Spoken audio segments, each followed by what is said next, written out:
जय हिंद। स्वागत है आप सभी का हमारे अपने यूट्यूब चैनल सोल्जर शामिल तैयारी पर। तो शाम के 7 बज चुके हैं और मैं आ चुका हूं आपके बीच हमारी आज की इंडियन आर्मी की स्पेशल टॉप 100 जीएस क्वेश्चन की क्लास को लेकर, विज्ञान स्पेशल क्लास को लेकर। आप सभी को फौजी बनना है तो 100 में से 90 का बिल्कुल सही जवाब आप सबको देना ही देना है। विज्ञान स्पेशल टेस्ट रहेगा आपका आज का पूरा जो विज्ञान के क्वेश्चन हम लोग करेंगे, जो मोस्टली एक्सपेक्टेड है आपके आने वाले एग्जाम में, इंडियन आर्मी के एग्जाम के लिए। तो चलिए जल्दी से भी शेयर कर देंगे अपने और फ्रेंड्स के साथ, ताकि जो भी आपके फ्रेंड्स है जो भी तैयारी कर इंडियन आर्मी के, उन सभी तक ये हमारा आज का टेस्ट पेपर पहुंच पाए, वो सभी अपना टेस्ट लगा पाए, विज्ञान स्पेशल क्लास अटेंड कर पाए।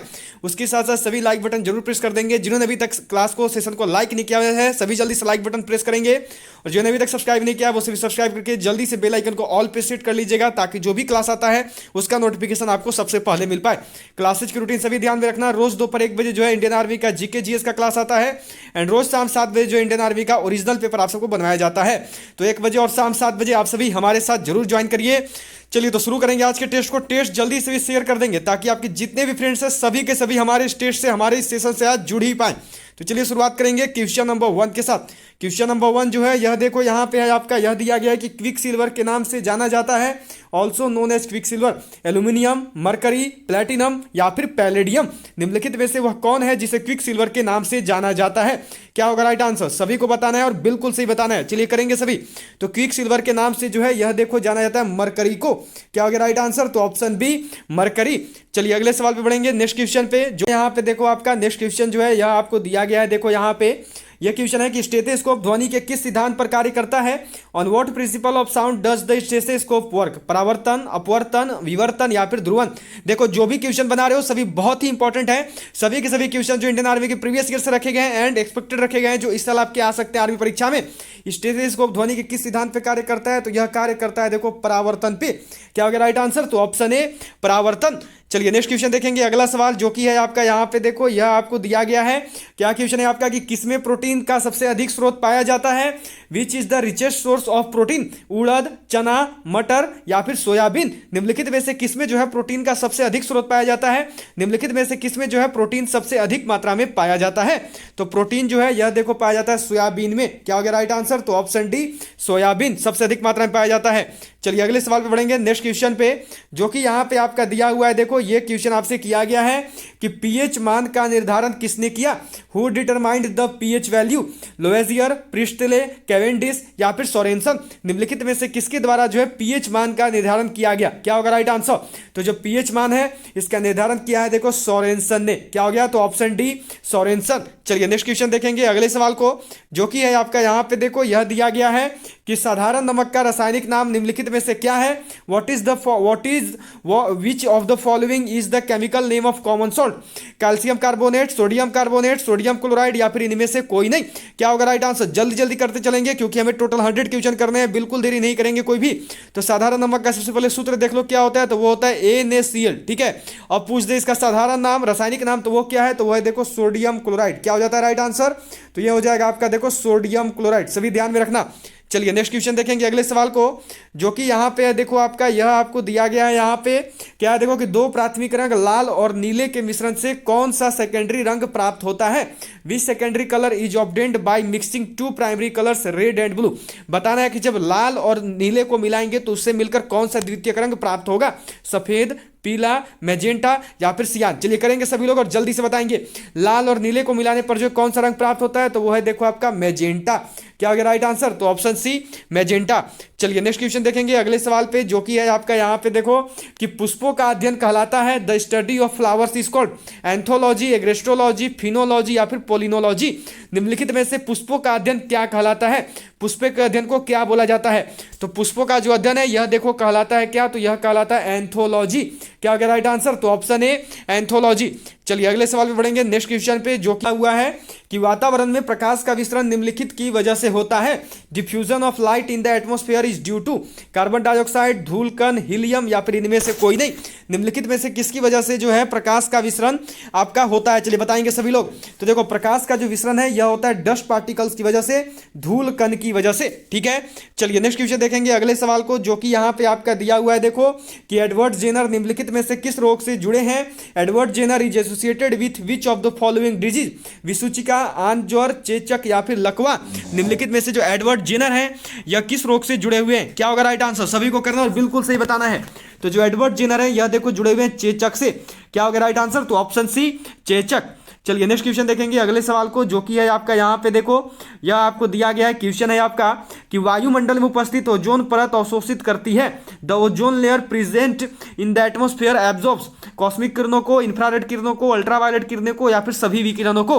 वायुमंडल में उपस्थित जो ओजोन परत है वह किसको अवशोषित करती है? तो जो ओजोन परत है यह देखो अवशोषित करती है अल्ट्रावायलेट रेज को, अल्ट्रावायलेट किरणों को। चलिए नेक्स्ट क्वेश्चन देखेंगे अगले सवाल पे, जो कि है आपका यहाँ पे देखो, यह दिया गया है कि थर्मामीटर तापमापी में निम्नलिखित में से किसका उपयोग पारा के विकल्प के रूप में किया जाता है? Which of the following is used as suitable as substitute for mercury in the thermometers? Arsenic, galinstan, selenium या फिर ब्रोमीन। निम्नलिखित में से किसका उपयोग जो है थर्मामीटर में पारे के विकल्प में किया जाता है? तो वह है देखो आपका गैलेस्टीन। क्या होगा राइट आंसर? तो ऑप्शन बी गैलेस्टीन। चलिए नेक्स्ट क्वेश्चन देखेंगे अगले सवाल पे, जो कि यहाँ पे आपको मिला हुआ है। देखो ये क्या क्वेश्चन है आपका, यह दिया गया है कि पुरुषों की अपेक्षा महिलाओं की आवाज अधिक तीक्ष्ण होती है क्योंकि महिलाओं की आवाज है। Women's voice is louder than men's because women's voice is. आयाम कम होता है, आयाम अधिक होता है, तरत्व कम होता है या फिर तरत्व अधिक होता है? निम्नलिखित में से किस वजह से जो है पुरुषों की अपेक्षा महिलाओं की आवाज जो है अधिक तीक्ष्ण होती है? तो इसका जो कारण है वो ये है कि इनका जो तारत्व है वो अधिक होता है, is the pitch is higher. ठीक है, चलिए अगले सवाल पे बढ़ेंगे नेक्स्ट क्वेश्चन पे। ये आपको यहाँ पे दिया हुआ है देखो कि निम्नलिखित कोशिका अंगकों में से कौन सा एक अर्ध परागम्य है? Which one of the following cell organelles is semipermeable? कोशिका झिल्ली, प्लाज्मा झिल्ली, कोशिका भित्ति या फिर केंद्रक। निम्नलिखित में से कौन सा ऐसा कोशिका अंगक है जो कि एक आपका अर्ध परागम्य है, जो कि सेमी परमेबल है? तो देखो सेमी परमेबल जो होता है ना वो आपका ऐसे कोशिका झिल्ली को बोला जाता है। क्या होगा राइट आंसर? तो ऑप्शन ए। लेकिन याद रखेंगे प्लाज्मा झिल्ली भी कभी कभार दिया जाता है, दोनों हो सकता है, ठीक है, लेकिन ऐसे मुख्य रूप से जो है कोशिका झिल्ली को ही जाना जाता है। चलिए अगले सवाल पे बढ़ेंगे नेक्स्ट क्वेश्चन पे, जो कि आपका यहाँ पे दिया हुआ है देखो कि प्रकाश वोल्टेज सेल के प्रयोग से सौर ऊर्जा का रूपांतरण करने में किसका उत्पादन होता है? How much is produced by converting solar energy using photovoltaic sales?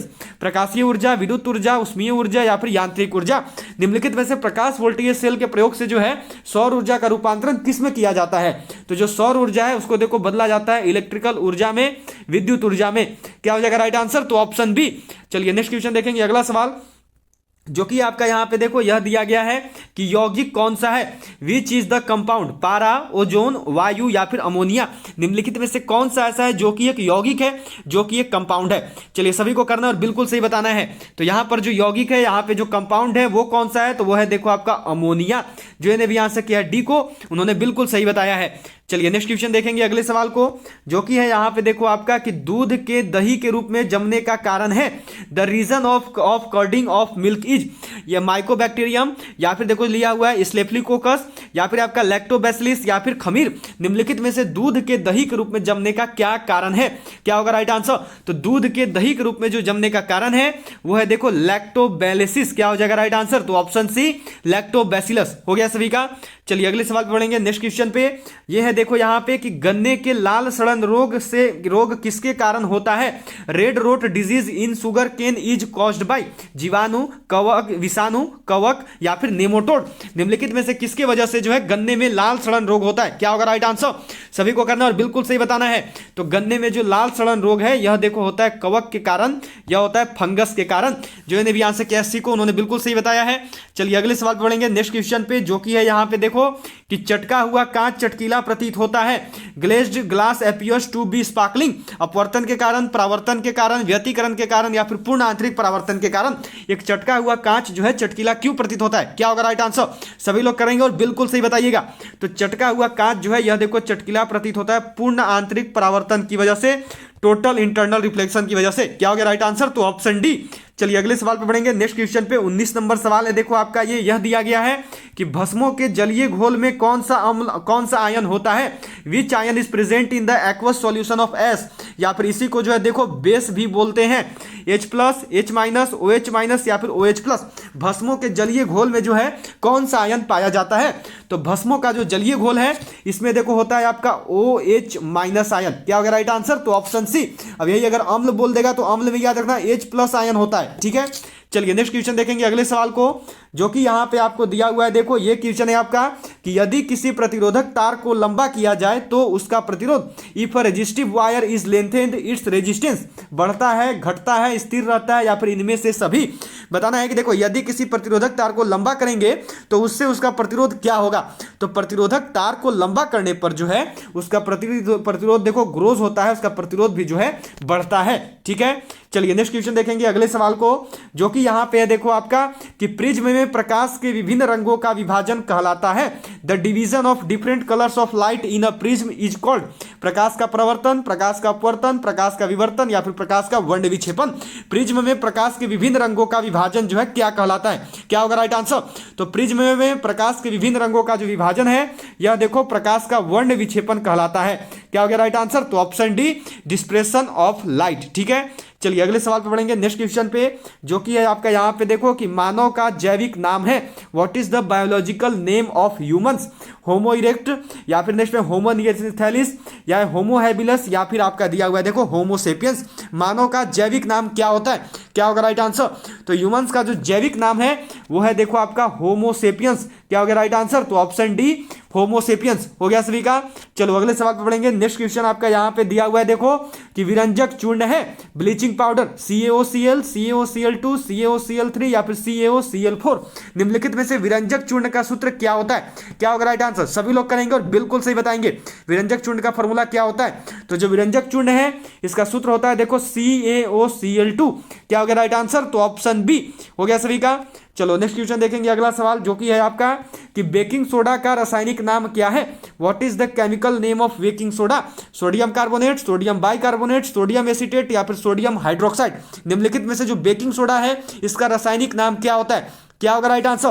तो बेकिंग सोडा का सबसे पहले सूत्र देख लो क्या होता है। तो ये होता है आपका देखो NaHCO3।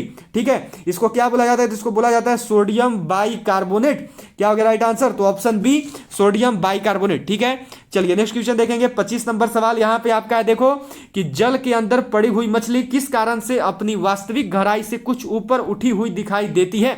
For what reason does a fish laying under water appears raised above its actual depth. प्रकाश के विवर्तन के कारण, प्रकाश के अपवर्तन के कारण, प्रकाश के ध्रुवन के कारण, या फिर प्रकाश के परावर्तन के कारण किस वजह से जो है जल के अंदर पड़ी हुई मछली अपने गहराई से, अपनी वास्तविक गहराई से कुछ ऊपर उठी दिखाई पड़ती है। क्या होगा राइट आंसर। सभी को बताना और बिल्कुल सही यहां पे करना है। तो देखो इसका जो कारण है ना वो क्या है, तो वो है देखो प्रकाश के अपवर्तन के कारण। क्या हो गया राइट आंसर। तो ऑप्शन बी, प्रकाश का अपवर्तन। चलिए नेक्स्ट क्वेश्चन देखेंगे अगले सवाल को, जो कि यहाँ पे आपका देखो कि कौन सा पदार्थ सर्वाधिक प्रत्यास्थ है। Which substance is most elastic. रबड़, इस्पात, कांच, या फिर प्लास्टिक। चलिए करिएगा सभी, क्या होगा, कौन सा ऐसा पदार्थ है जो कि सर्वाधिक प्रत्यास्थ है, जो कि सबसे अधिक इलास्टिक है। तो देखो ऐसे तो आपका सबसे अधिक इलास्टिक रबड़ ही होता है। ठीक है, लेकिन यहां पर जो आपका स्टील दिया हुआ है तो याद रखेंगे स्टील जो है सबसे अधिक प्रत्यास्थ माना जाता है। ठीक है, सबसे अधिक इलास्टिक माना जाता है। चलिए नेक्स्ट क्वेश्चन देखेंगे अगले सवाल को, जो कि है आपका देखो कि निम्न में से किस धातु को प्राप्त करने हेतु बॉक्साइट अयस्क है। Bauxite is the ore to obtain which of the following metals. लोहा, तांबा, चांदी, या फिर एल्यूमिनियम। निम्नलिखित में से किस धातु को प्राप्त करने के लिए जो है बॉक्साइट अयस्क है। तो इसका राइट आंसर होगा देखो ऑप्शन डी, एल्यूमिनियम। हो गया सभी का। चलिए नेक्स्ट क्वेश्चन देखेंगे अगले सवाल को, जो कि यहां पे आपका दिया हुआ है। देखो ये क्वेश्चन है कि निकट दृष्टि दोष की रोग मुक्ति होती है। Is there a cure for myopia. उत्तल लेंस द्वारा, अवतल लेंस द्वारा, सिलेंडरी लेंस द्वारा, या फिर इनमें से कोई नहीं। निम्नलिखित में से कैसे जो है निकट दृष्टि दोष का उपचार होता है, कैसे जो है निकट दृष्टि दोष का उपचार किया जाता है। तो इसका जो तरीका है वो है देखो अवतल लेंस द्वारा, बाई कॉनकेव लेंस। ठीक है, चलिए नेक्स्ट क्वेश्चन देखेंगे अगले सवाल को, जो कि यहां पे देखो कि जीवन की उत्पत्ति हुई लाइफ ऑर्गेनेटेड पहाड़ों पर, भूमि पर, जल में, या फिर वायु में। क्या होगा राइट आंसर। सभी को करना और बिल्कुल सही बताना है। तो जीवन की जो उत्पत्ति है यह देखो हुई है जल में। क्या हो गया, तो ऑप्शन सी हो गया सभी का। चलिए नेक्स्ट क्वेश्चन देखेंगे अगले सवाल को, जो कि दिया हुआ है देखो यहां पे आपका कि पादप वृद्धि हार्मोन जिब्रेलिन किसमें से निकाले जाते हैं। The plant growth hormone gibberellin is extracted from कवक, जीवाणु, शैवाल, या फिर डी में है इनमें से कोई नहीं। जो पादप वृद्धि हार्मोन जिब्रेलिन है वह किसमें से निकाला जाता है। क्या होगा राइट आंसर। सभी को करना और बिल्कुल सही बताना है। तो जो जिब्रेलिन है यह देखो निकाले जाते हैं फंगस से, यह निकाले जाते हैं कवक से। क्या होगा राइट आंसर। तो ऑप्शन ए। चलिए नेक्स्ट क्वेश्चन देखेंगे अगले सवाल को, जो कि यहां पे है देखो आपका कि मैनोमीटर के द्वारा किसकी माप की जाती है।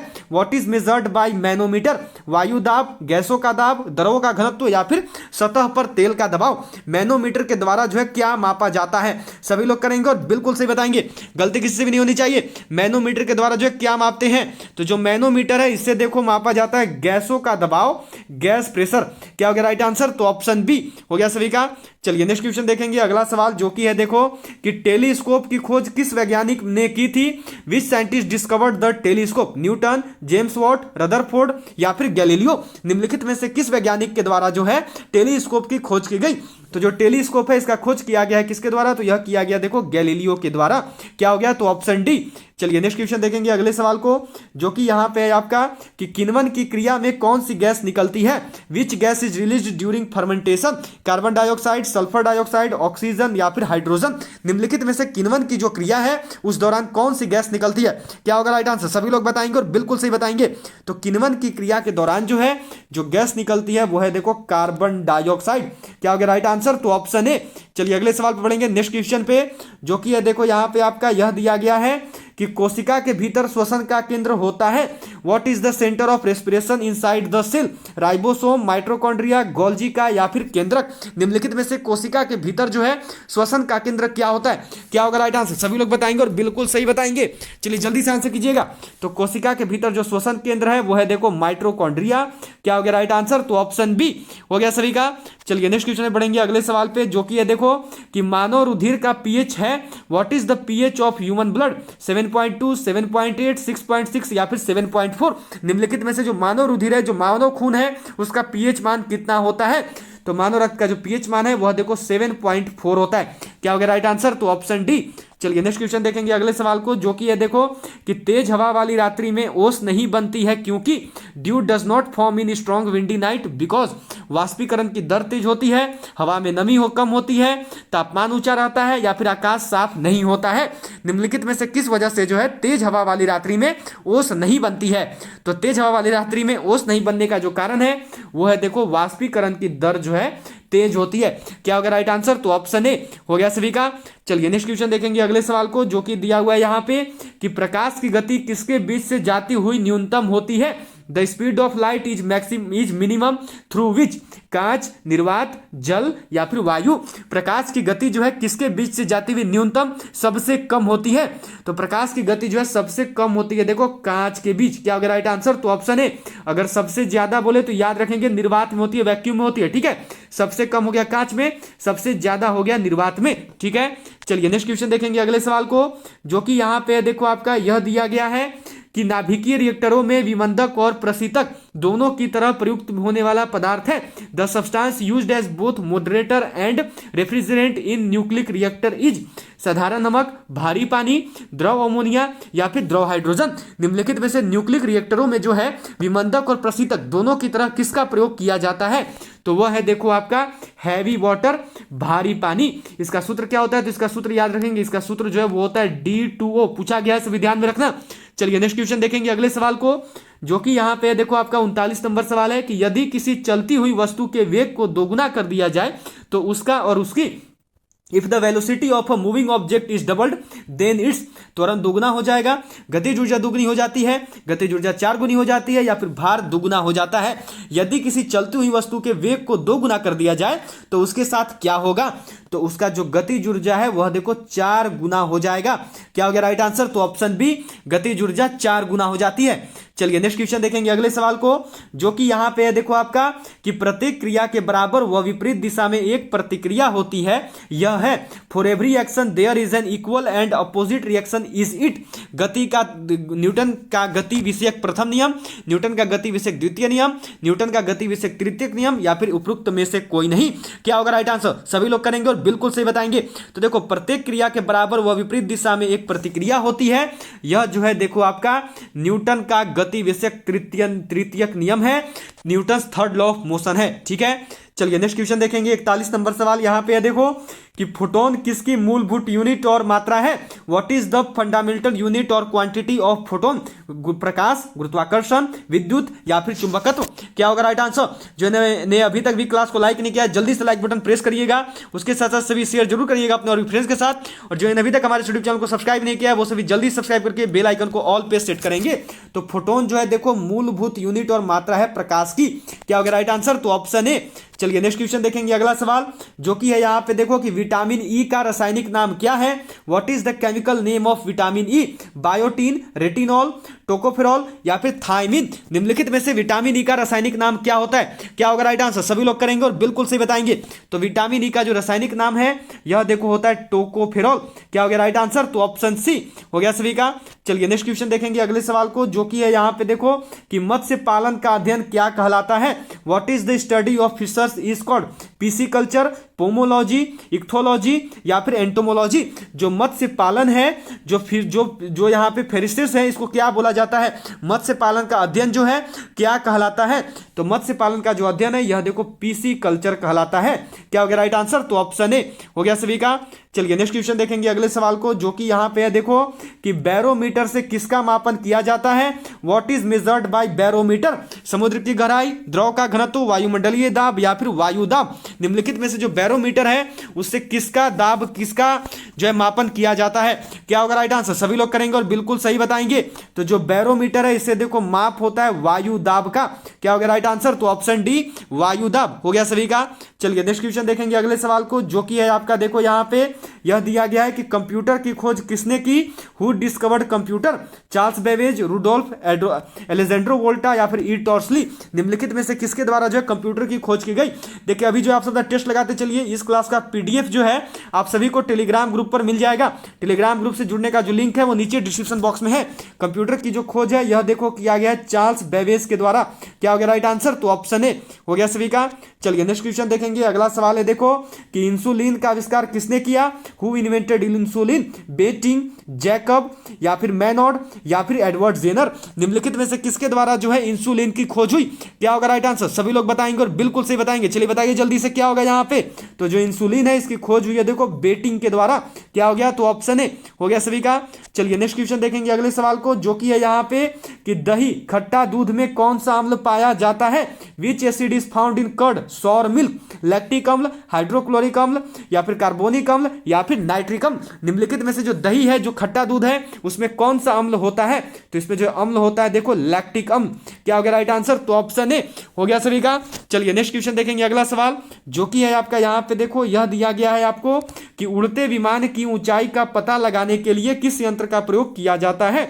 Which instrument is used to find the weight of air and? यहाँ पे बताना है, ये थोड़ी सी मिस्टेक हुई है, ठीक है। यहाँ पे आपको बताना है कि उड़ते विमान की जो ऊंचाई है, हाइट ऑफ फ्लाइंग एरोप्लेन, उसका कैसे पता लगाते हैं? अल्टीमीटर से, आमीटर से, एनीमोमीटर से या फिर एरोमीटर से? निम्नलिखित में से उड़ते विमान की ऊंचाई का पता जो है किसके द्वारा लगाया जाता है? जो फ्लाइंग एरोप्लेन है उसका हाइट कैसे ज्ञात करते हैं? तो यह देखो ज्ञात किया जाता है अल्टीमीटर से। क्या हो गया राइट आंसर? तो ऑप्शन ए अल्टीमीटर, ध्यान में रखेंगे सभी। चलिए नेक्स्ट क्वेश्चन देखेंगे अगले सवाल पे जो कि यहाँ पे देखो आपका 49 नंबर सवाल है। सफेद सोना किसका उपनाम है? Whose nickname is white gold? Titanium, iron pyrites, platinum या फिर पारा? निम्नलिखित में से किसका जो है उपनाम है सफेद सोना? क्या होगा राइट आंसर? तो सफेद सोना जो है यह देखो कहा जाता है प्लेटिनम को। क्या हो गया? तो ऑप्शन सी हो गया सभी का। चलिए अब जो है आज का 50 नंबर क्वेश्चन, 50 नंबर क्वेश्चन है आपका देखो यहाँ पे कि कार्य तथा ऊर्जा का एसआई मात्रक क्या है? What is the SI unit of work and energy? Joule, radian, second या फिर किलोग्राम? निम्नलिखित में से कार्य तथा ऊर्जा का एसआई मात्रक क्या होता है? क्या होगा राइट आंसर? जल्दी सभी क्लास को लाइक करेंगे, उसके साथ साथ सभी शेयर जरूर करिएगा अपने और फ्रेंड्स के साथ। और जिन्होंने अभी तक भी सब्सक्राइब नहीं किया है वो सभी जल्दी सब्सक्राइब करके बेल आइकन को ऑल पे सेट कर देंगे। तो कार्य तथा ऊर्जा का जो एसआई मात्रक है यह देखो जूल होता है। क्या होगा राइट आंसर? तो ऑप्शन ए हो गया सभी का। चलिए नेक्स्ट क्वेश्चन में बढ़ेंगे, अगला सवाल देखो 51 नंबर सवाल है यहाँ पे कि क्वांटम सिद्धांत को किसने दिया? Who gave the quantum theory? Coulomb, Max Planck, Fleming या फिर डब्ल्यू फॉक्स टालबोट? निम्नलिखित में से किसके द्वारा जो है क्वांटम सिद्धांत दिया गया? क्या होगा राइट आंसर? तो जो क्वांटम सिद्धांत है इसको देखो दिया है मैक्स प्लैंक ने। क्या हो जाएगा राइट आंसर? तो ऑप्शन बी मैक्स प्लैंक हो गया सभी का। चलिए नेक्स्ट क्वेश्चन में बढ़ेंगे अगले सवाल पे जो कि यहाँ पे देखो कि अम्लीय विलयन का पीएच मान कितना होता है। What is the pH value of an acidic solution. 7 से कम, 7 से ज्यादा, 5 से कम या फिर 7 के बराबर जो अम्लीय विलयन है इसका पीएच मान कितना होता है। क्या होगा राइट आंसर। तो जो अम्लीय विलयन जो आपका यहाँ पे देखो जो एसिडिक सॉल्यूशन होते हैं उनका जो पीएच वैल्यू है वो लेस देन 7, 7 से कम होता है। ठीक है, चलिए अगले सवाल पे पढ़ेंगे। नेक्स्ट क्वेश्चन आपको यहाँ पे दिया हुआ है, देखो ये क्वेश्चन है कि झूठा सोना या बेवकूफों का सोना किसका उपनाम है। Whose nickname is false gold और fools gold. Titanium, iron pyrites, platinum या फिर पारा। निम्नलिखित में से झूठा सोना या बेवकूफों का सोना किसको बोला जाता है। क्वेश्चन सभी के सभी याद रखें, बहुत इंपॉर्टेंट है। चलिए जल्दी से बताएंगे। तो झूठा सोना या फिर जो बेवकूफों का सोना है वह देखो बोला जाता है आयरन पायराइड्स को। क्या हो जाएगा राइट आंसर। तो ऑप्शन बी हो गया सभी का। चलिए नेक्स्ट क्वेश्चन देखेंगे। अगला सवाल है आपका कि ध्वनि का तारतम्य किस पर निर्भर करता है। What does the pitch of sound depends on. आवृत्ति, तीव्रता, वेग या फिर आयाम। निम्नलिखित में से जो ध्वनि का तारतम्य है यह किस पर निर्भर करता है। क्या होगा राइट आंसर। तो ध्वनि का जो तारतम्य है यह देखो निर्भर करता है फ्रीक्वेंसी पर, यह निर्भर करता है आवृत्ति पर। क्या हो गया आंसर। तो ऑप्शन ए आवृत्ति। चलिए नेक्स्ट क्वेश्चन देखेंगे अगले सवाल को, जो कि दिया हुआ है कि न्यूटन के पहले नियम को भी कहते हैं also called Newton's first law. आघूर्ण का नियम, जड़त्व का नियम, ऊर्जा का नियम या फिर संवेग का नियम। न्यूटन के पहले नियम को और किस नाम से जाना जाता है। क्या होगा राइट आंसर। तो न्यूटन का जो पहला नियम है इसको देखो लॉ ऑफ इनर्शिया, जड़त्व का नियम भी बोलते हैं। बहुत बार क्वेश्चन पूछा गया है, सभी ध्यान में रखना। चलो नेक्स्ट क्वेश्चन पे देखेंगे। अगला सवाल है यहाँ पे आपका कि कोशिका का ऊर्जा गृह किसको कहा जाता है। What is called energy house of cell. Golgi का है, न्यूक्लियोकस या फिर माइट्रोकॉन्ड्रिया या फिर राइबोसोम। तो कोशिका का ऊर्जा गृह जो है यह कहते हैं माइट्रोकॉन्ड्रिया को, अभी भी बताया है। सभी ध्यान में जरूर रखना, बहुत ही इंपॉर्टेंट क्वेश्चन है। एमवीवीआई क्वेश्चन इंडियन आर्मी के लिए रहता है, सबको ध्यान में रखिएगा। चलिए नेक्स्ट क्वेश्चन देखेंगे। अगला सवाल है आपका यहाँ पे देखो कि बल का एसआई यूनिट क्या है। What is the SI unit of बल। क्या होता है बल का SI unit. Kelvin, Newton, pascal या फिर वोल्ट। निम्नलिखित में से बल का एसआई मात्रक क्या होता है। Force, watts, SI unit. तो फोर्स का जो एसआई यूनिट है यह देखो न्यूटन होता है। क्या हो गया राइट आंसर। तो ऑप्शन बी हो गया सभी का। चलिए अगले सवाल पर पढ़ेंगे। नेक्स्ट क्वेश्चन दिया हुआ है देखो कि एक अश्वशक्ति 1 HP होते हैं। 1 horse power consist of 200 what, 500 what, 700 what या फिर 746 वॉट। एक अश्वशक्ति में जो है कुल कितना वॉट होता है। तो इसमें जो है देखो 746 वॉट होता है। क्या हो गया राइट आंसर। तो ऑप्शन डी हो गया सभी का। चलिए नेक्स्ट क्वेश्चन देखेंगे। अगला सवाल है यहाँ पे कि प्रोटॉन की खोज किसने की। Who discovered the proton. Goldstein या फिर चैडविक या फिर थॉमसन या फिर आपकी फैराडे। निम्नलिखित में से किसके द्वारा जो है प्रोटॉन की खोज की गई। क्या होगा राइट आंसर। सभी जो है जल्दी से क्लास को शेयर जरूर कर दीजिएगा ताकि जितने भी आपके फ्रेंड्स हैं सभी तक के क्लास पहुंच पाए, वो भी अपनी तैयारी को और बेहतर कर पाए। प्रोटीन की जो खोज है यह देखो की गई है गोल्डस्टीन के द्वारा। ठीक है, या फिर इन्हीं को जो है देखो रदरफोर्ड भी लिखता है, तो कभी गोल्डस्टीन की जगह रदरफोर्ड भी दिख जाए तो उसको सही ही मानना। ठीक है ना। चलिए अगले सवाल पर पढ़ेंगे। नेक्स्ट क्वेश्चन है देखो यहाँ पे यह दिया गया 60 नंबर सवाल है आपका कि एलपीजी का मुख्य घटक है। The main component of LPG is methane, ethane, pentane या ब्यूटेन। बहुत ही इंपॉर्टेंट क्वेश्चन है, सभी लोग करेंगे और जल्दी से बताएंगे। जल्दी जल्दी करते चलिए, ज्यादा समय नहीं लेंगे क्योंकि हमें टोटल 100 क्वेश्चन कंप्लीट करने हैं। एलपीजी का जो मुख्य घटक है यह देखो ब्यूटेन होता है। क्या हो गया राइट आंसर। तो ऑप्शन डी ब्यूटेन। चलिए अगले सवाल पे पढ़ेंगे। 61 नंबर सवाल दिया हुआ है देखो कि ध्वनि तरंगों की प्रकृति होती है। What is the nature of sound waves. अनुप्रस्थ, अनुदैर्ध्य, विद्युत चुंबकीय या फिर अपगामी। निम्नलिखित में से जो ध्वनि तरंग है उनकी प्रकृति कैसी होती है। क्या होगा राइट आंसर। तो जो ध्वनि तरंग है इनकी प्रकृति होती है देखो अनुदैर्ध्य। क्या होता है राइट आंसर। तो ऑप्शन बी अनुदैर्ध्य। चलिए नेक्स्ट क्वेश्चन देखेंगे। अगला सवाल दिया हुआ है यहाँ पे देखो कि वायुयान और रॉकेट बनाने के लिए कौन सी धातु प्रयोग की जाती है। Which metal is used to make aircraft and rockets. सीसा, एल्यूमिनियम, निकेल या फिर तांबा। निम्नलिखित में से कौन सी धातु जो है जिसका प्रयोग होता है वायुयान और रॉकेट बनाने में। तो इसका जो प्रयोग होता है वो होता है देखो एल्यूमिनियम का। क्या हो गया राइट आंसर। तो ऑप्शन बी एल्यूमिनियम। चलिए नेक्स्ट क्वेश्चन देखेंगे। अगला सवाल यहाँ पे देखो आपका यह आपको दिया गया है कि निम्न द्रवों में से ध्वनि सबसे तेज यात्रा करती है। Which of the following matter does sound travel fastest. Steel में, वायु में, निर्वात में या फिर जल में। निम्नलिखित में से किसमें जो है किस द्रव में जो है ध्वनि सबसे तेज यात्रा करती है। तो ध्वनि जो है सबसे तेज यात्रा करती है देखो स्टील में। क्या हो गया राइट आंसर। तो ऑप्शन ए स्टील। ठीक है, चलिए नेक्स्ट क्वेश्चन देखेंगे। अगला सवाल जो कि यहाँ पे देखो आपका कि जीव विज्ञान के जनक के नाम से किसे जाने जाते हैं। Who is known as father of biology? अरस्तु, डार्विन, लैमार्क या फिर पुरकिंजे? निम्नलिखित में से किसे जो है जीव विज्ञान का जनक माना जाता है? क्या होगा राइट आंसर? सभी लोग को करना है और बिल्कुल सही बताना है। तो जीव विज्ञान का जनक जो है यह देखो कहा जाता है अरिस्टोटल को, यह कहा जाता है अरस्तु को। क्या हो गया राइट आंसर? तो ऑप्शन ए हो गया सभी का। चलो नेक्स्ट क्वेश्चन देखेंगे। अगला सवाल दिया हुआ है कि फाइकोलॉजी में किसका अध्ययन किया जाता है? What is studied in phycology? शैवाल, कवक, परिस्थितिकी या फिर विषाणु? जो फाइकोलॉजी है इसमें निम्नलिखित में से किसका अध्ययन होता है? क्या होगा राइट आंसर? सभी लोग करेंगे और बिल्कुल सही बताएंगे। तो जो फाइकोलॉजी है इसमें देखो अध्ययन होता है शैवालों का, ऑफ एल्गी। ठीक है, चलिए अगले सवाल पढ़ेंगे। नेक्स्ट क्वेश्चन करना है जो कि आपका देखो यहाँ पे यह दिया गया है कि ऊनी कपड़े सूती वस्त्रों की अपेक्षा गर्म होते हैं क्योंकि woollen clothes are warmer than cotton clothes because they ताप के अच्छे शोषक हैं, ताप के अच्छे वितरक हैं, सूती वस्त्रों से भारी होते हैं या फिर ताप के अच्छे रोधक हैं। ऊनी कपड़े जो है सूती वस्त्रों की अपेक्षा गर्म होते हैं, ऐसा क्यों होता है? तो ऊनी कपड़ों का सूती वस्त्रों की अपेक्षा गर्म होने का जो कारण है वो ये है कि ये जो है ताप के अच्छे रोधक होते हैं, ये जो है गुड इंसल्टर्स ऑफ हीट है। चलिए नेक्स्ट क्वेश्चन देखेंगे। अगला सवाल यहाँ पे आपको दिया हुआ है देखो कि सूर्योदय और सूर्यास्त के समय वायुमंडल में लालिमा किस कारण छा जाती है? Why does the atmosphere become red during sunrise and sunset? प्रकाश के अपवर्तन के कारण, प्रकाश के परावर्तन के कारण, प्रकाश के परिक्षेपण के कारण या फिर प्रकाश के प्रकीर्णन के कारण? किस वजह से जो है सूर्योदय और सूर्यास्त के समय वायुमंडल में लालिमा छा जाती है? तो इसका जो कारण है वो है देखो प्रकाश का प्रकीर्णन, स्कैटरिंग ऑफ लाइट। हो गया सभी का। चलिए नेक्स्ट क्वेश्चन देखेंगे। अगला सवाल जो कि यहाँ पे आपको दिया हुआ है देखो कि हम दलदली सड़कों पर क्यों फिसलते हैं? Why does we sleep on swampy roads?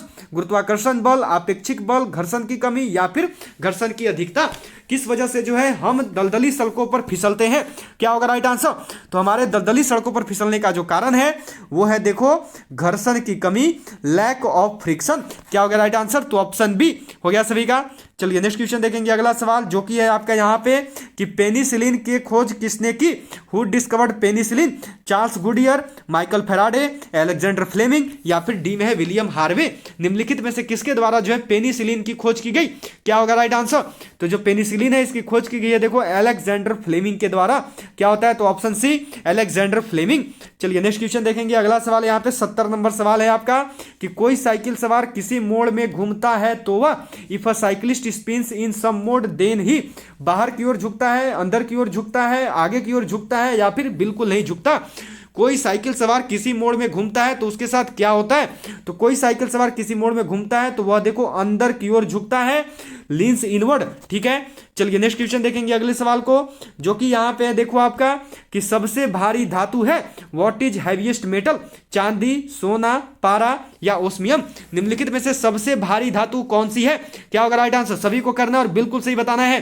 चलिए बताएंगे सभी लोग। सबसे भारी धातु कौन सी है? तो वो है देखो आपकी ओस्मियम। क्या हो गया? तो ऑप्शन डी हो गया सभी का। चलिए नेक्स्ट क्वेश्चन में बढ़ेंगे अगले सवाल पे जो कि यहाँ पे है देखो आपका कि सर्वाधिक संख्या में समस्थानिक किसके पाए जाते हैं? Who has the maximum numbers of isotope? Uranium, hydrogen, polonium या फिर लेड? निम्नलिखित में से किसमें जो है सर्वाधिक संख्या में समस्थानिक होते हैं? क्या होगा राइट आंसर? तो सर्वाधिक संख्या में समस्थानिक जो है यह देखो होते हैं पोलोनियम में। क्या हो गया? तो ऑप्शन सी पोलोनियम हो गया सभी का। चलिए अगले सवाल बढ़ेंगे। नेक्स्ट क्वेश्चन दिया हुआ है देखो यहाँ पे कि पृथ्वी का पलायन वेग है what is the escape velocity of the earth? 15 kilometre प्रति सेकंड, 21.1 किलोमीटर प्रति सेकंड, 7 किलोमीटर प्रति सेकंड या फिर 11.2 किलोमीटर प्रति सेकंड? पृथ्वी का पलायन वेग जो है कितना होता है? क्या होगा राइट आंसर? तो पृथ्वी का पलायन वेग जो है यह देखो होता है 11.2 किलोमीटर पर सेकंड। क्या हो गया राइट आंसर? तो ऑप्शन डी हो गया सभी का। चलिए नेक्स्ट क्वेश्चन देखेंगे। 74 नंबर सवाल है कि आशा का धातु है hope metal, uranium, lead, thorium या फिर प्लूटोनियम? निम्नलिखित में से आशा का धातु जो है किसे माना जाता है? आशा का धातु जो है कौन सा है? क्या होगा राइट आंसर? सभी लोग करेंगे और बिल्कुल सही बताएंगे। बताइए जल्दी से आशा का धातु कौन सा है? तो आशा का धातु जो है यह देखो यूरेनियम होता है। क्या हो गया राइट आंसर? तो ऑप्शन ए यूरेनियम हो गया सभी का। चलिए नेक्स्ट क्वेश्चन देखेंगे। अगला सवाल यहाँ पे देखो आपका कि नीला थोथा है इट ब्लू वेट्रियल? कौन सा है? Copper sulphate, calcium sulphate, iron sulphate या फिर सोडियम सल्फेट? निम्नलिखित में से किसे जो है नीला थोथा कहा जाता है? क्या होगा राइट आंसर? नीला थोथा के नाम से जो है किसे जाना जाता है? तो यह देखो जाना जाता है कॉपर सल्फेट को। क्या हो गया? तो ऑप्शन ए हो गया सभी का। चलिए अगले सवाल पे पढ़ेंगे। 76 नंबर सवाल है, देखो कि ग्रहों की गति का नियम किसने प्रतिपादित किया? Who propounded the law of motion of the planets? Newton, Kepler, Copernicus या फिर गैलीलियो? निम्नलिखित में से किसके द्वारा जो है ग्रहों की गति का नियम प्रतिपादित किया गया? क्या होगा राइट आंसर? सभी लोग बताएंगे और बिल्कुल सही बताएंगे। तो ग्रहों की गति का जो नियम है यह देखो दिया गया केपलर के द्वारा। क्या हो गया? तो ऑप्शन बी हो गया सभी का। चलिए अगले सवाल पर पढ़ेंगे। नेक्स्ट क्वेश्चन यहां पे आपका देखो यह दिया गया है कि इलेक्ट्रॉन ग्रहण करने की प्रवृत्ति कहलाती है, tendency to accept electrons is called, ऑक्सीकरण, अवकरण, उत्प्रेरण या फिर अभिप्रेरण? इलेक्ट्रॉन ग्रहण करने की जो प्रवृत्ति है उसको क्या कहा जाता है? क्या होगा राइट आंसर? सभी लोग को करना है जल्दी, सभी शेयर जरूर करेंगे अपने और फ्रेंड्स के साथ। उसके साथ साथ यदि अभी तक आपने लाइक नहीं किया तो सभी लाइक बटन प्रेस करेंगे, और जिन्होंने अभी तक चैनल को सब्सक्राइब नहीं किया वो सभी सब्सक्राइब करके जल्दी से बेल आइकन को ऑल पे सेट कर देंगे। तो इलेक्ट्रॉन ग्रहण करने की जो प्रकृति है यह देखो अवकरण कहलाती है। क्या हो गया? तो ऑप्शन बी हो गया सभी का। चलिए नेक्स्ट क्वेश्चन देखेंगे। अगला सवाल है देखो यहां पे कि प्रकाश का वेग सर्वप्रथम किसने ज्ञात किया? Who first found the speed of light? Galileo, Newton, Romer या फिर माइकलसन? निम्नलिखित में से किसके द्वारा जो है प्रकाश का वेग सर्वप्रथम दिया गया? क्या होगा राइट आंसर? तो प्रकाश का जो वेग है यह देखो दिया गया रोमर के द्वारा। क्या हो गया? तो ऑप्शन सी रोमर हो गया सभी का। चलिए नेक्स्ट क्वेश्चन देखेंगे। अगला सवाल यहां पे आपको दिया हुआ है देखो कि सौर मंडल का सबसे गर्म ग्रह है the hottest planet in the solar system, बुध, मंगल, शुक्र या फिर पृथ्वी? निम्नलिखित में से सौर मंडल का जो है सबसे गर्म ग्रह कौन सा है? क्या होगा राइट आंसर? सभी को करना है और बिल्कुल सही बताना है। चलिए बताइएगा सभी क्या होगा? सौर मंडल का सबसे गर्म ग्रह कौन सा है? तो वो है देखो आपका वीनस, वो है आपका शुक्र। हो गया सभी का। चलिए नेक्स्ट क्वेश्चन करेंगे। अगला सवाल यहाँ पे देखो 80 नंबर कि चाकू से काटी जा सकने वाली धातु है the metal that can be cut with the knife is? तांबा, लोहा, सीसा या फिर सोडियम? निम्नलिखित में से कौन सी ऐसी धातु है जिसे कि चाकू से काटा जा सकता है? क्या होगा राइट आंसर? सभी को करना है और बिल्कुल सही बताना है। चलिए बताएंगे सभी लोग। तो चाकू से काटे जा सकने वाली जो धातु है वो है देखो सोडियम। क्या हो गया? तो ऑप्शन डी हो गया सभी का। चलिए अगले सवाल पे पढ़ेंगे। नेक्स्ट क्वेश्चन है आपका यहाँ पे देखो कि बादल किस कारण से वायुमंडल में तैरते हैं? Why do clouds float in the atmosphere? निम्न दाब, निम्न घनत्व, निम्न श्यानता या फिर निम्न तापमान? किस वजह से जो है बादल वायुमंडल में तैरते हैं? क्या होगा राइट आंसर? सभी लोग को करना और बिल्कुल सही बताइएगा, जल्दी जल्दी करते चलेंगे सभी। बादल जो है तैरते हैं देखो निम्न घनत्व, लो डेंसिटी की वजह से। क्या हो गया? तो ऑप्शन बी हो गया सभी का। चलिए अगले सवाल पे पढ़ेंगे। ये देखो 82 नंबर सवाल है आपका कि झूठ का पता लगाने वाला यंत्र है lie detector, pyrometer, seismograph, polygraph या फिर फोनोग्राफ? निम्नलिखित में से जो झूठ का पता लगाने वाला यंत्र कौन सा है? क्या होगा राइट आंसर? सभी लोग करेंगे और बिल्कुल जल्दी से बताएंगे। झूठ का पता लगाने वाला यंत्र कौन सा है? तो वो है देखो आपका पॉलीग्राफ। क्या हो गया? तो ऑप्शन सी पॉलीग्राफ हो गया सभी का। चलिए नेक्स्ट क्वेश्चन देखेंगे अगले सवाल को, जो कि यहाँ पे है देखो आपका यह दिया गया है कि लोहे की सुई पानी की सतह पर किस कारण तैरती है? Why does an iron needle floats on the surface of water? पानी के उपलावन के कारण, पृष्ठ तनाव के कारण, श्यानता के कारण या फिर गुरुत्वीय बल के कारण? जो लोहे की सुई है वो पानी की सतह पर किस कारण से तैरती है? क्या होगा राइट आंसर? तो लोहे की सुई जो है यह देखो पानी की सतह पर तैरती है ड्यू टू सरफेस टेंशन, पृष्ठ तनाव के कारण। ठीक है। चलिए नेक्स्ट क्वेश्चन देखेंगे अगला सवाल, जो कि यहां पे देखो कि सर्वप्रथम मानव ने निम्न धातु का उपयोग किया। First man used the following metals, सोना, चांदी, तांबा या फिर लोहा। देखो जो भी क्वेश्चंस करवाए जा रहे हैं सभी बहुत ज्यादा इंपॉर्टेंट हैं। सभी के सभी क्वेश्चन जो है प्रीवियस ईयर में आ रखे हैं, तो सभी लोग बहुत अच्छे से अटेंड करेंगे। सर्वप्रथम मानव ने निम्न धातु का प्रयोग किया, तो मानव ने प्रयोग किया है देखो तांबा धातु का, कॉपर का। ठीक है। चलिए नेक्स्ट क्वेश्चन देखेंगे अगला सवाल, जो कि यहां पे देखो आपका कि सबसे पहले रेडियो सक्रियता शब्द का प्रयोग किसने किया था? Who first used the term of radio activity? Henri Becquerel, Marie Curie, Rutherford या फिर डी ब्रॉगली? निम्नलिखित में से किसके द्वारा जो है सबसे पहले रेडियो सक्रियता शब्द का प्रयोग किया गया? क्या होगा राइट आंसर? सबसे पहले जो रेडियो सक्रियता शब्द है इसका प्रयोग किसने किया था?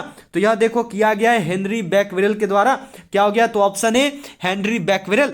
चलिए नेक्स्ट क्वेश्चन देखेंगे अगला सवाल, जो कि यहां पे देखो आपका कि कोशिका का रसोई घर किसे कहा जाता है?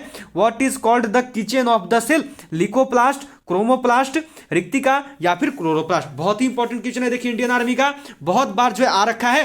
और अभी पिछले कुछ दिनों मैंने आपसे पोल करवाया था, जो मैं क्वेश्चन क्विज देता हूं वो मैंने दिया हुआ था, उसमें इस क्वेश्चन का आंसर बहुत ज्यादा बच्चों ने गलत बताया था, जबकि मैंने इसे पढ़ा रखा है आप सबको, तब पर भी आप सबने गलत किया। और ये जो क्वेश्चन है देखो ये MVVI है, बहुत बच्चों ने उस पोल में गलत आंसर टिक किया था। तो देखो कोशिका का जो रसोई घर है ना, यह क्लोरोप्लास्ट को कहा जाता है, सबको याद रखो। हरित लवक को, क्लोरोप्लास्ट को जो है कोशिका का रसोई घर बोलते हैं, सभी ध्यान में रखो, मिस्टेक मत किया करो, ठीक है।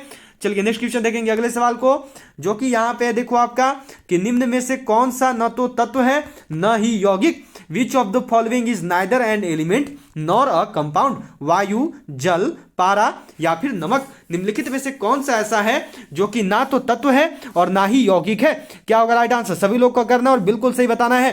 चलिए बताएंगे सभी। तो निम्नलिखित में से कौन सा ऐसा है जो कि ना ही तत्व है ना ही यौगिक है? तो वो है देखो आपका वायु। क्यों वायु? क्योंकि जो वायु है यह देखो एक मिश्रण है।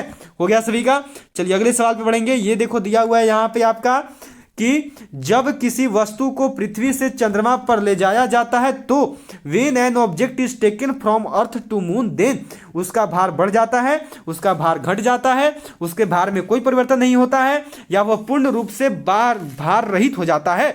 जब किसी वस्तु को पृथ्वी से चंद्रमा पर ले जाएंगे तो उसके साथ क्या होता है? क्या होगा राइट आंसर? तो देखिए जब किसी वस्तु को पृथ्वी से चंद्रमा पर ले जाया जाता है तो उससे जो है उसका भार घट जाता है। क्या हो गया राइट आंसर? तो ऑप्शन बी हो गया सभी का। चलिए नेक्स्ट क्वेश्चन देखेंगे। अगला सवाल देखो 89 नंबर सवाल, 89 नंबर। सिस्मोग्राफी किसका विज्ञान है? What is science of seismography? नदियां, भूकंप, पर्वत या फिर ज्वालामुखी। जो सिस्मोग्राफी है यह निम्नलिखित में से किसका विज्ञान है? क्या होगा राइट आंसर? सभी लोग को करना है और बिल्कुल सही बताना है। तो जो सिस्मोग्राफी है यह देखो विज्ञान है भूकंप का। क्या हो गया राइट आंसर? तो ऑप्शन बी अर्थक्वेक, भूकंप। ठीक है। चलिए नेक्स्ट क्वेश्चन देखेंगे। अगला सवाल यहाँ पे आपका 90 नंबर सवाल है। देखो कि साबुन को जल में घोलने पर पृष्ठ तनाव, surface tension when soap is dissolved in water, घट जाता है, बढ़ जाता है, अपरिवर्तित रहता है या फिर पहले घटता है फिर बढ़ता है? साबुन को जल में घोलने पर जो है पृष्ठ तनाव के साथ क्या होता है? क्या होगा राइट आंसर? सभी लोग करेंगे और बिल्कुल सही बताएंगे। तो साबुन को जल में घोलने पर जो पृष्ठ तनाव है वह देखो क्या होता है? तो वह घट जाता है। क्या होगा? डिक्रीज्ड बोलते हैं इसको, डिक्रीज्ड हो जाता है। ठीक है। चलिए नेक्स्ट क्वेश्चन देखेंगे। अगला सवाल जो कि यहाँ पे देखो आपका कि निम्नलिखित में से किसकी इकाई न्यूटन मीटर नहीं है? Which of the following does not have a Newton metre? बल, गतिज ऊर्जा, कार्य या फिर ऊर्जा। निम्नलिखित में से कौन सा ऐसा है जिसका इकाई मात्रक जो है न्यूटन मीटर नहीं होता है? क्या होगा राइट आंसर? सभी लोग को करना और बिल्कुल सही बताना है। चलिए सब कोई करेंगे और बिल्कुल सही बताएंगे। निम्नलिखित में से किसका जो है इकाई मात्रक न्यूटन मीटर नहीं है?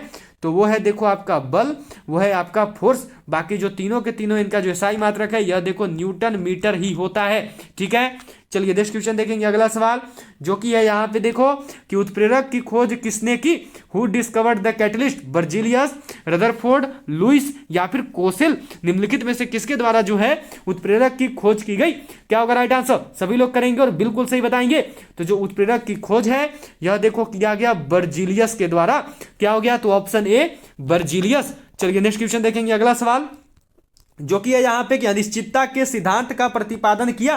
Propounded the uncertainty principle? Einstein, Heisenberg, Rutherford या फिर पाउली। निम्नलिखित में से किसके द्वारा जो है अनिश्चितता के सिद्धांत का प्रतिपादन किया गया? क्या होगा राइट आंसर? निम्नलिखित में से किसने जो है अनिश्चितता का सिद्धांत दिया है? तो यह देखो दिया गया है हाइजेनबर्ग के द्वारा। क्या हो गया? तो ऑप्शन बी हाइजेनबर्ग। चलिए नेक्स्ट क्वेश्चन देखेंगे। अगला सवाल ये यहाँ पे देखो आपका 94 नंबर सवाल है कि जेरोपथलमिया किस विटामिन की कमी से होता है? Xerophthalmia is caused by deficiency of which vitamin? Vitamin C, vitamin E, vitamin K या फिर विटामिन ए। निम्नलिखित में से किस विटामिन की कमी से जो है जेरोपथलमिया नामक रोग होता है? क्या होगा राइट आंसर? सभी को करना है और बिल्कुल सही बताना है। तो जेरोपथलमिया नामक जो रोग है यह देखो होता है किसकी कमी से? तो यह होता है विटामिन ए की कमी से। क्या हो गया राइट आंसर? तो ऑप्शन डी हो गया सभी का। चलिए अगले सवाल पे पढ़ेंगे। नेक्स्ट क्वेश्चन है आपका यहाँ पे 95 नंबर सवाल है कि प्रकाश वर्ष किसकी इकाई है? What is the unit of light year? दूरी की, समय की, प्रकाश की या फिर धारा की? निम्नलिखित में से जो प्रकाश वर्ष है यह किसका इकाई है? क्या होगा राइट आंसर? सभी को करना है और बिल्कुल सही बताना है। जो है अभी तक भी क्लास को शेयर नहीं किया सभी शेयर जरूर करेंगे, उसके साथ साथ सभी लाइक कर दीजिएगा। और जो अभी तक भी चैनल को सब्सक्राइब नहीं किया वो सभी जल्दी सब्सक्राइब करो और बेल आइकन को ऑल पे सेट कर लेना। और सभी को जो है इस क्लास की पीडीएफ मिल जाएगी टेलीग्राम ग्रुप पर। ठीक है, टेलीग्राम ग्रुप से जुड़ने का जो लिंक है वो नीचे डिस्क्रिप्शन बॉक्स में है, वहां से जाकर आप सभी ज्वाइन कर सकते हो। सभी को पीडीएफ मिल जाएगा टेलीग्राम ग्रुप में। प्रकाश वर्ष किसका इकाई है? तो यह देखो इकाई है दूरी का। क्या हो गया? तो ऑप्शन ए। चलिए नेक्स्ट क्वेश्चन देखेंगे। अगला सवाल यहाँ पे है देखो कि विद्युत प्रतिरोध का एसआई मात्रक क्या है? What is the SI unit of electrical resistance? Joule, ohm, metre या फिर रेडियन? निम्नलिखित में से जो विद्युत प्रतिरोध है इसका एसआई मात्रक क्या होता है? क्या होगा राइट आंसर? विद्युत प्रतिरोध का जो है एसआई मात्रक क्या होता है? तो जो विद्युत प्रतिरोध है इसका जो एसआई मात्रक है ये क्या होता है? तो ये देखो ओम होता है। क्या हो गया? तो ऑप्शन बी हो गया सभी का। चलिए नेक्स्ट क्वेश्चन देखेंगे। अगला सवाल जो कि यहां पे देखो आपका क्या दिया गया है, क्या क्वेश्चन है? ये क्वेश्चन दिया हुआ है देखो कि सोडियम पर सबसे अधिक मात्रा में पाए जाने वाला धातु तत्व है। The most abundant metallic element on the earth is? लोहा, एल्यूमिनियम, कैल्शियम या फिर सोडियम? निम्नलिखित में से वह कौन सा धातु तत्व है जो कि पृथ्वी पर सबसे अधिक मात्रा में पाया जाता है? क्या होगा राइट आंसर? सभी लोग को करना है और बिल्कुल सही बताना है, जल्दी से आंसर करेंगे और सभी लोग करेंगे।